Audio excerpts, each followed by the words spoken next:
I can't remember a time in my life that anybody ever called me and said, hey, how's your shredding or how's your soloing? You get hired as a musician to play music and to play songs and to play grooves, and that should be what you work on. My name is Adam Gaynor, and after selling 25 million records as a former original member of the band Matchbox 20, I decided to come to Hollywood and open an entertainment company called Creationville. I've shot reality TV sizzles, animation shorts, and even manufactured plush toys overseas. But when it was time to launch the company, I needed help. So I called in a few friends to help us all navigate Hollywood. This is Creationville.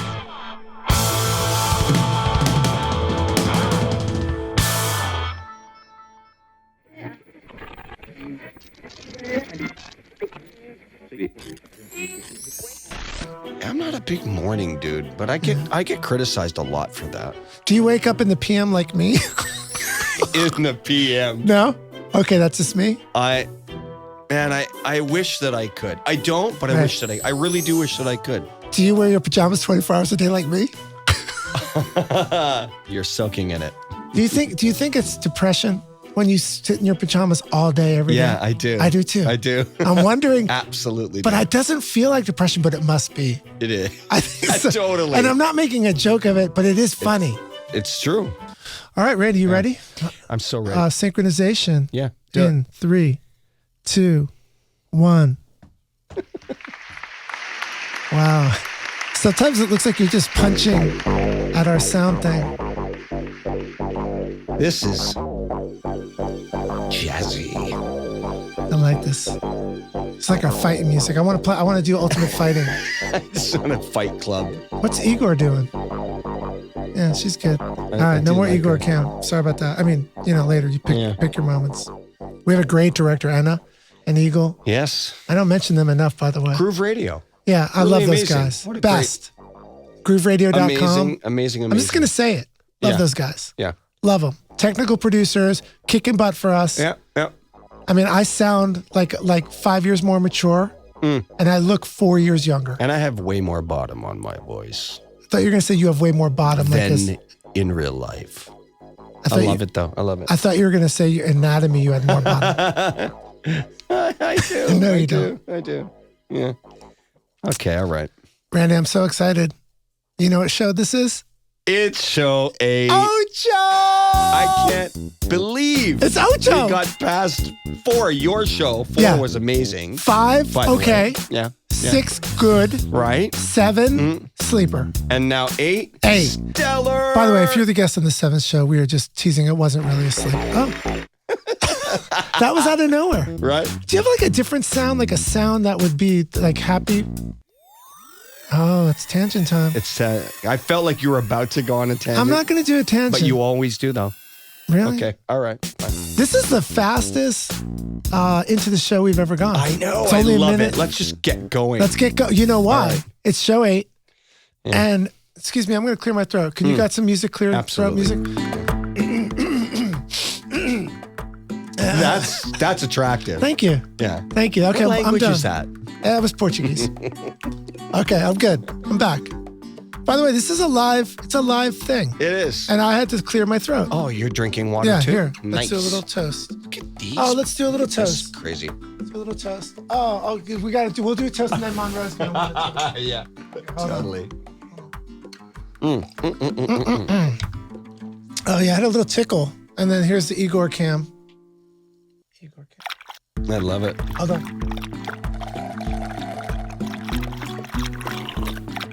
Okay. Hopefully we can pick that up. We're back to the music. Back to the music. Thank you. So, all right, guys, let's get serious. All right. Everybody, welcome to the show. Welcome to podcast 8. This is Creationville. I'm Adam Gaynor. And this is my guy right here, my sidekick, my bestie. He's my musical director. I wasn't done. This is the reason I get up in the morning, but we don't live with each other, which is weird that I'm saying that. But I can't be more proud, as I've said probably in every podcast, except for I remember in my version of 4, I forgot to thank you, which was disrespectful. It's about you, though. Your 4 was all about you. It seemed that way, didn't it? It was supposed to. That was a long time ago. So this is you. This is podcast 8, Randy's favorite number, and the entire show is devoted to Randy. It's you, buddy. This is you.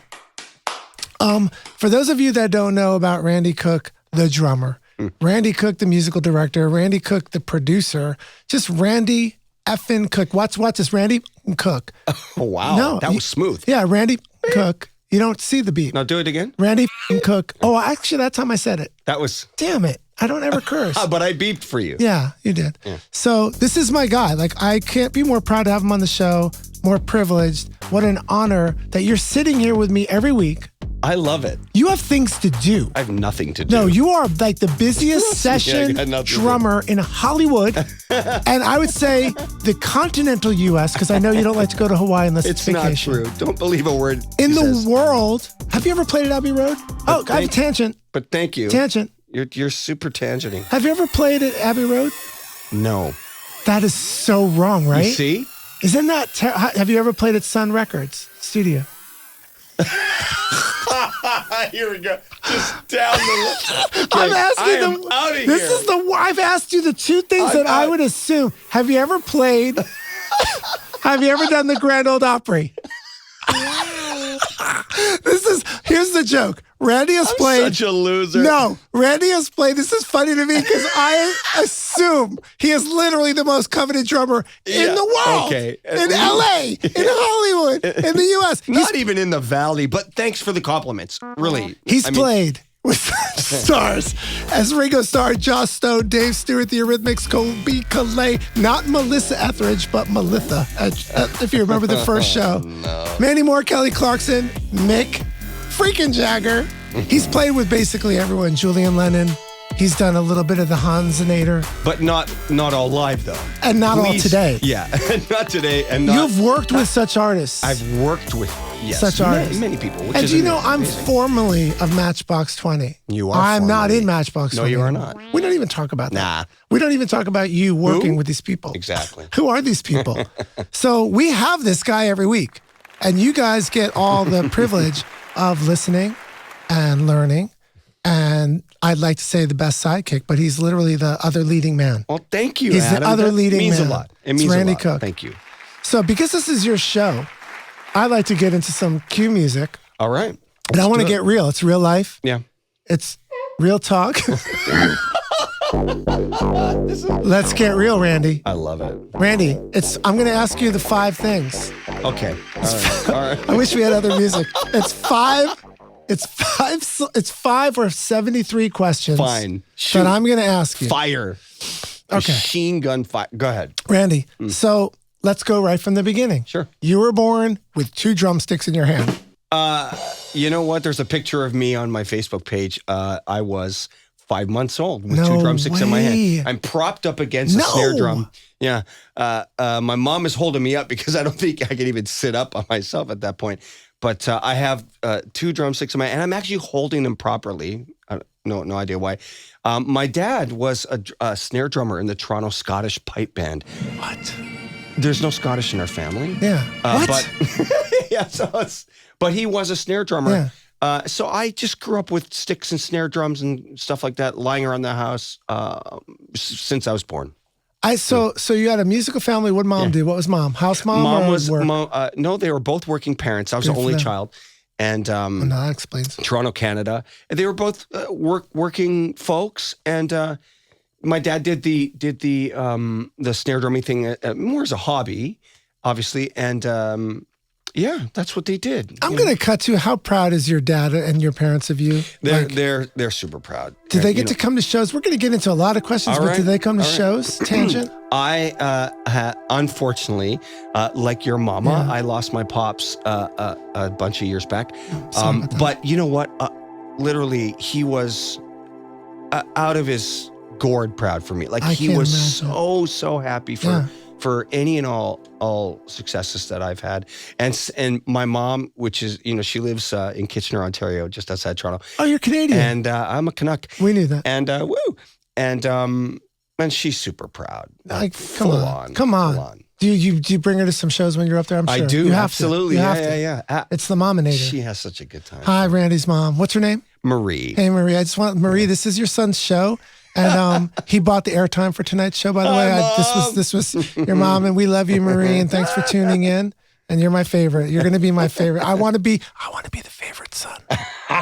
Don't even go there. She knows. I want to be the favorite son. Yeah. I'm going to work on that with Marie. So you started playing super early. How old? Like, okay, so you got the picture of the 5-month picture, but I didn't really start playing. I mean, I started playing like most kids in school, in grade school and high school. And I was a late starter. I didn't get my first drum set until Christmas when I was age 15. But I played snare drum in a marching band when I was 12. So that's the first kind of like, thing that hopefully I just cut into a photo of you from that marching band. That would be good. I'll dig one up. Oh no, we're gonna dig these things up. I love it. Did you struggle when you first started? Was it super easy? Did you find it natural? I found the guitar thing super natural, but not supernatural, but super easier. That was good. Supernatural. But for you, was it easy, a struggle? No, I did. It was really natural for me. It was. Yeah. Nice. Yeah. Because of dad? I didn't have to. Yeah, I didn't. My dad showed me all my rudiments. Before I played in that marching corps when I was 12, I already knew all my rudiments. I knew all that stuff. I was mucking about with stickings and stuff at home. So, and I didn't have to work on it crazy amounts like 8 hours a day. It was never like that for me.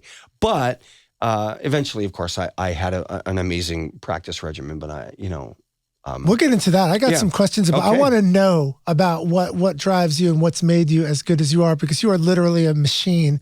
But we're going to get into that later. I want to ask you a couple questions first. Okay, go. What kind of student were you? Sometimes we have brilliant people on the show, and then you have me. And then does Randy fit in between there? What was Randy, a great student, bad student? Was school easy? Was it hard? I was exactly like you in your such a struggle. In your episode on number 4, you talked about all of the subjects in school that you excelled at, and go figure, it was all the arts and sports and arts and sciences. But when it came to math and you know what? In terms of English, I loved grammar, but reading like book reports and all of that crap, it just was boring to me. It didn't. Do a shout out to. Did you have any high school bands? Like, what were your first couple bands? Like, what were they? Hair bands, punk, rock. What was it? My first band. I mean, it so shaped who I am today as a player was called Phase 4. I love it. And my God, it's my number 4. I should have been in that band. It was a Toronto funk and reggae band. I was the only white kid in a 7-member funk and reggae band in a city that was predominantly a rock and roll city. Yeah. But there we were. And we actually were like a family band in that these kids with me were all Cub Scouts together, and my parents were the Cub leaders. So we knew each other from 10 years old. That was a Cub Scout, the pack. What is that? Was that? Dib, dib, dib, well, dob, dob, dob. Yeah. So we were Cub Scouts, and then at 15 got my first drum set, and we had all gone to high school together, and so it was a natural thing. So yeah, first band, through my high school years was this funk band, and even into my late teens and early 20s. Tangent? I'm sorry, I was off on a tangent. Did you do the boxcar races? The soapbox car races as a Cub Scout? I did not. I did. I don't remember if we lost or not, but I don't think I was pushing. But didn't you have to get all those patches, remember, for the knots? Did you tie knots? Knots, starting a fire in your parents' kitchen. It was so good. Did you get that one? Yeah, of course. Because I got 3 of those in one Sunday. Yeah. So, all right. So you were in these bands. You did some local stuff?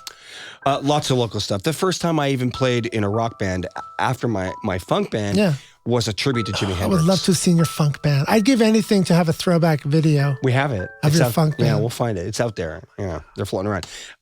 Then I played in a tribute to Hendrix. Wow. And I went from that, from disco and James reggae. Brown to Jimmy. James to Jimmy. By the way, that's your autobiography, James to Jimmy. There it is. Hit me one time. Wow. Okay.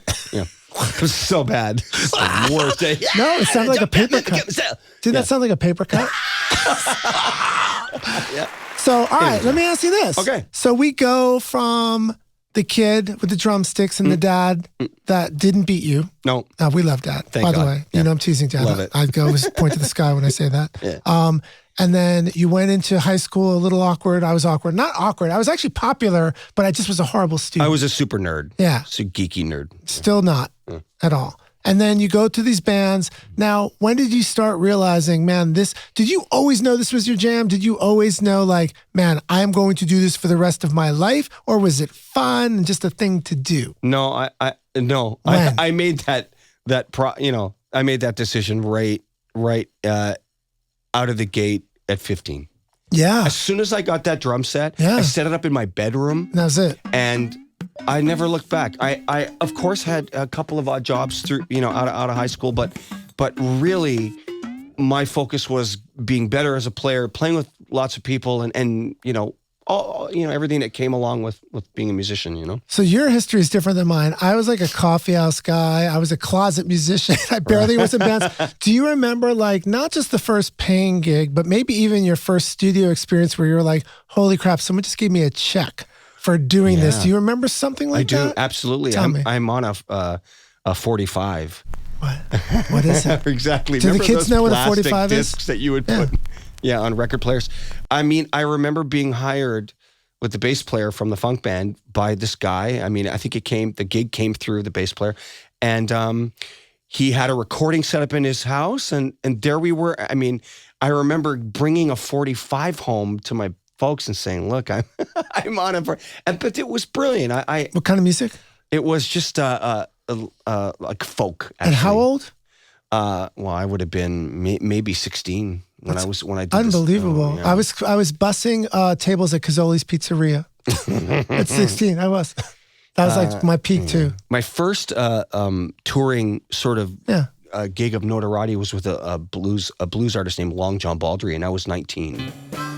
You were like a little baby. You couldn't even get into clubs. I could barely. This is amazing. When the funk band, we won a radio show contest one year, and there was only one of us that was of age, so we had to get notes from the Liquor License Control Board of Ontario just to be in the bar to play with the other winter bands. Unbelievable. Anyways, That's unbelievable. So you go from playing studios, you go from recording, you're in cover bands, you're doing stuff. All of it. And then there had to have been like this breakthrough moment for you. There was like a big break. What was that moment? Because again, folks, he's played with everyone from Mick Jagger to Kelly Clarkson. He did stints working on or for or with The Voice, Hannah Montana. Sure.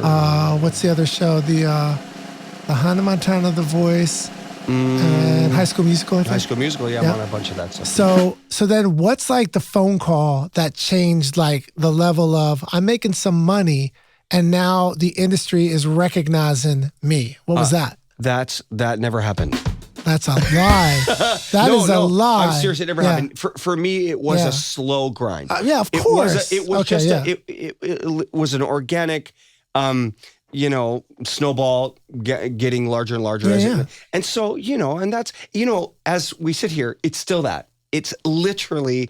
But you're humble, dude. You there's a video, which I can't show because of licensing reasons. Thank you so much, everyone in the world. But there's a video where Randy's playing the drums. Is it Wembley Arena or is it like London something? And Paul McCartney, Ringo Star. That was the 50th anniversary, but that was actually Yoko shot Ono. in They're in the front row, and you're just playing for them. That was a Eurythmics reunion for one song for the Beatles' 50th anniversary. And it was and just amazing. All the Beatles were there except for a couple that unfortunately passed. Oh, my God. But Paul McCartney's watching you play. What is that all about? How does that feel? It's nerve-wracking. It's weird? Is it you? Are you into it or are you just like freaking out inside? Yeah, a little bit of both. Yeah. I don't think anybody, would be honest if they were saying they were never nervous. But, it's pretty crazy. Forget that. I mean, like, when I played with Ringo Star, I met him at soundcheck. Oh, so no. there was no. How are you? My name's Randy. That was like, 2 drum kits set up walking in London.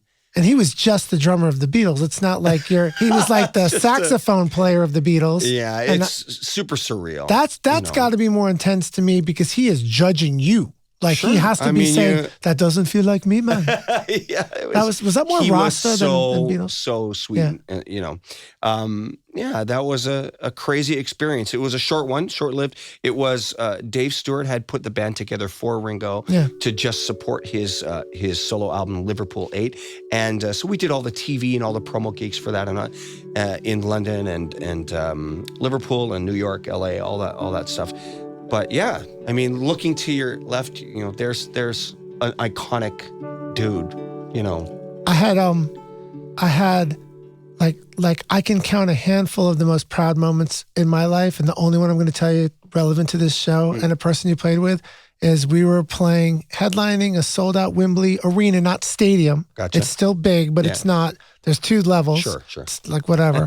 And as I'm playing, I look side stage. And Mick Jagger is staring at me because he was writing a song with our singer, Rob Thomas. Right. So he's at the show. I met him pre-show. But it's weird enough to meet him pre-show. And then as you're playing and you look over and he's watching you jam and get into it, and you're looking and you lock eyes with Mick Jagger while you're pretending to play 4 chords and doing your thing. I was so excited, and he had this little grin like, I know what that's like. I've been there, kid. You have your night. Right? You do your thing. Totally. It was the coolest moment. I cannot forget. You've done that. Those are bucket. Yeah, and that's a bucket list moment, and I have a bunch of those. Tell me some more cool little bucket list moments of people you performed or met or hung or worked with. I've been super, super fortunate and lucky. I've played with. I did an afternoon studio jam session with Robbie Krieger from The Doors. Oh man! I did that 3-day recording demo sort of recording thing here in Los Angeles with Mick Jagger. How's that? Did you get any FaceTime? Did you say hi to him? Like you guys? It was amazing. Like we're just hanging out in Michael Bradford's studio in Tarzana and with Dave Stewart and it was crazy because at one point. Michael had to go into his main home for a second, and I was just sitting in the control room. Mick was out on the floor, ready to sing, like the bridge of a song. And Dave says, "Hey, Randy, can you run Pro Tools for a second? Do you know how to run Pro Tools? Mick wants to sing." And I sort of went, "Yeah, okay." And for for 5 minutes only, you and him, my hands were shaking. I was like, okay. Here we go. You ready? He's like, yeah, right. That's so crazy. Recording his vocal. And then, of course, Michael walks in minutes later, and I leap out from the chair, like, wipe my brow. Yeah, so. Yeah. I ask guests this a lot because not only did Randy have all the accolades at the beginning of the show, but if you've watched the first half a dozen episodes, I always mention he has 33 or 34 RIAA certified awards in his trunk. At any given moment, are they still there or never? they're there. I carry them around when the phone's not ringing, when nobody's calling. I go, at one point someone called. Well, this dude makes me so proud. But when you think about all the biggest moments, do you ever get a chance to step back and take stock? It was really hard in my day of the 10 crazy fast years that went by. I can't comprehend or remember most of it, but can you appreciate where you've been as a professional? I bet you don't still. It's still the regular grind that I don't. No, I don't do that, and I don't envision myself in that light, and I can come off a show like that. I love that, But the reason is because I'm still going to go and play a cover gig for 12 people for, no money, not even little money. Whatever. But I don't care though. Like I mean, if you love playing, you're going to play. Of course. So I think when you're in it, I'm removed from it for 15 years and I can start processing those moments. But I think at the time you can't allow yourself to say, well, I'm going to play with Mick tomorrow and I'm going to do something with Melissa Etheridge and it's like you just have to kind of, and you're never going to retire because you're always going to be an amazing drummer. So you're never going to be able to reflect. Let's reflect now. Do it now. I refused. You can't force me to reflect on my career. On your career. Yeah. I'm so proud of you, dude. Because it's never going to stop in terms of wanting to play with more artists and bands and record more, playing and practicing, like all that stuff never stops. I think for musicians, I think that it's constantly, partially it can be a little bit of, the grind for work. You're hoping that you're going to, consistently work, but really, you just love doing it. Like there's no end. I just can't be more proud of you. I'm just letting you know. So what I'm going to do now is usually we have a little artist showcase moment. So for our artist showcase, what you don't know is I dug deep into the archives. I went into the back cave. I pulled out some stuff, and we're going to feature Randy. I'm afraid. Doing some drumming techniques, solo performances for us, especially for today.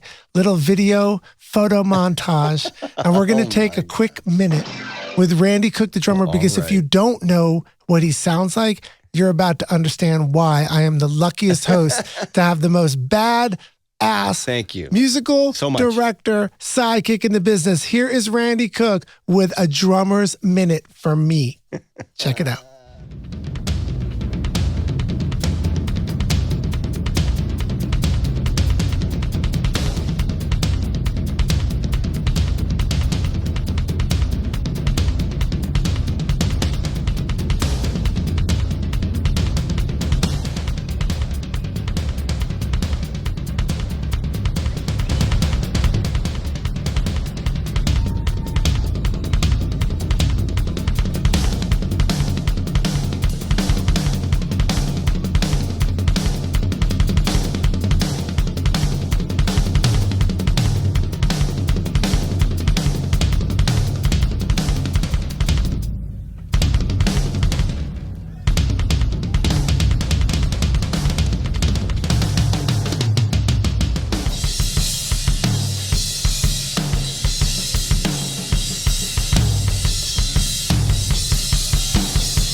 Randy, can I have an applause? I want an applause. That is unbelievable. That is stupid. Thank you for doing this. I actually had to do a lot of digging to get someone to give me that because Randy is way too humble. On my fourth show, I played a song which was weird for me to do on the podcast. But it was amazing, I thought. I was happy to do it. Yeah. But that was for me because people don't have a clue. Ever. I mean, there's a lot of industry people that have a big clue about him. But for the average person that's just tuning in and discovering you, that made me proud. Thank you so much. So proud of you. Thank you, buddy. Whatever. Whatever. So Randy's been practicing his whole life. We talk about giving a little bit of a lesson. He's the dude that has dedicated his life into his craft. He's not the slacker. He's, we were both kind of weird students, but this dude has put so much time and effort into his craft, learning every style and genre you can. Do you have any advice for any, and I call the kids anybody under 50 out there, sure. For any of the humans that are watching the vodcast, what kind of advice can you give them in arts, work, practicing, anything you want? I think it's twofold. I think I can give a little bit of advice on practicing your instrument, and I can also give a little advice on the business side of being a musician. So on your instrument, it's never about how many hours you practice. It's about the quality of practice you're putting in. And so many people are guilty of I practice, 3 hours a day or 4 hours a day. But when I find out what they're actually working on, it turns out they're playing things that they already know well, or they're not challenging themselves. They're not practicing slow enough. They're not working on their hand technique. If you've only got an hour a day, because you have a job, you have a life, you have relationships, it's important that in that 60 minutes, you do stuff super slow, you do stuff to a metronome, and you do stuff that is challenging you and expanding your musical basket, in terms of genres of music, whatever it is. It doesn't matter if you don't like jazz or Latin. You should learn a little bit of jazz and Latin, and so it's important to not screw around when you only have an hour or only have 2 hours, because it's so easy to just screw around and play your favorite, Neil Peart fill or your favorite Rush fill, or practice soloing, So yeah, you take it as a challenge to yourself to make sure that you're doing the quality over quantity. I do all the time, and I think that's really important because I think you could try to start shredding and being crazy and hitting everything. It's just not as important as it is getting the basics down. And I can't remember a time in my life that anybody ever called me and said, "Hey, how's your shredding or how's your soloing?" Of course. You get hired as a musician to play music and to play songs and to play grooves, and that should be what you work on. And you know what? Other advice. We don't have lessons today. You have that as a great piece of advice. That is kind of a lesson. I think the other thing to remember is if you're a musician, there's a lot of times you're going to be playing in a band or you're going to be playing with other people. Sure.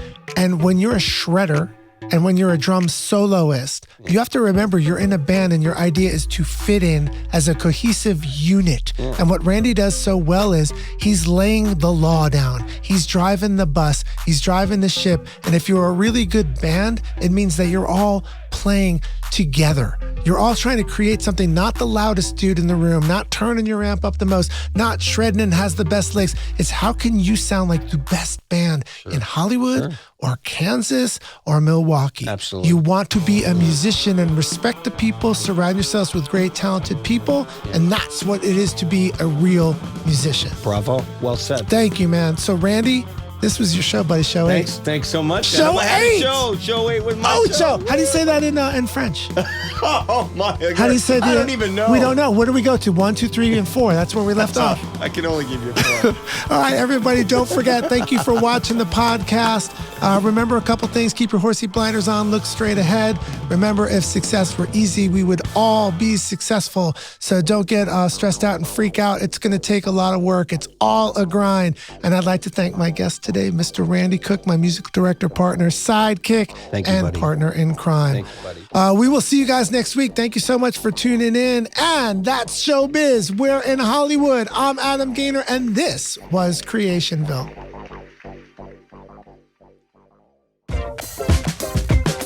Super cool.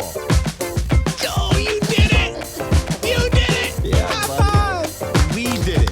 We did it! That's pretty good. That was really Do you like your show? I love it. I like your show. Is this post-show pre-roll? Thank you, Anna.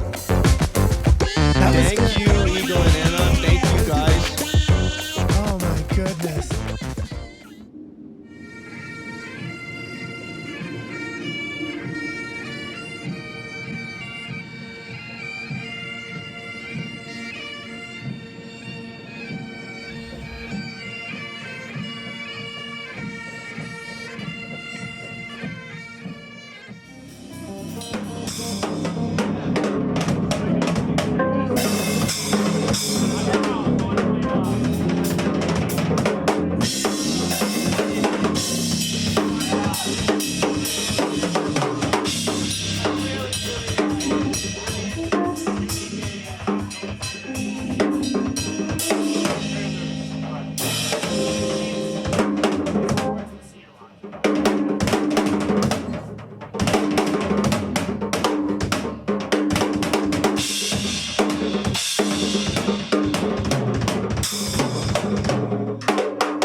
Thank you so much for watching, and I hope we made you smile or inspired you to do something great.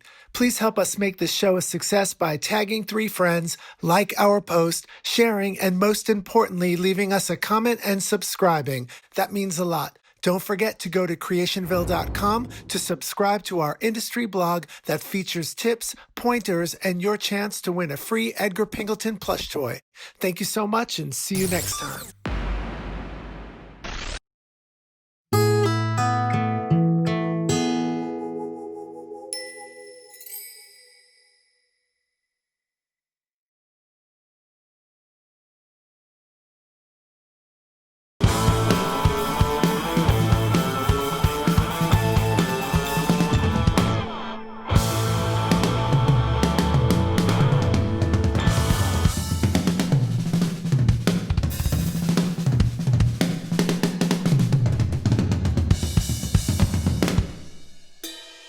Oh, it's beautiful.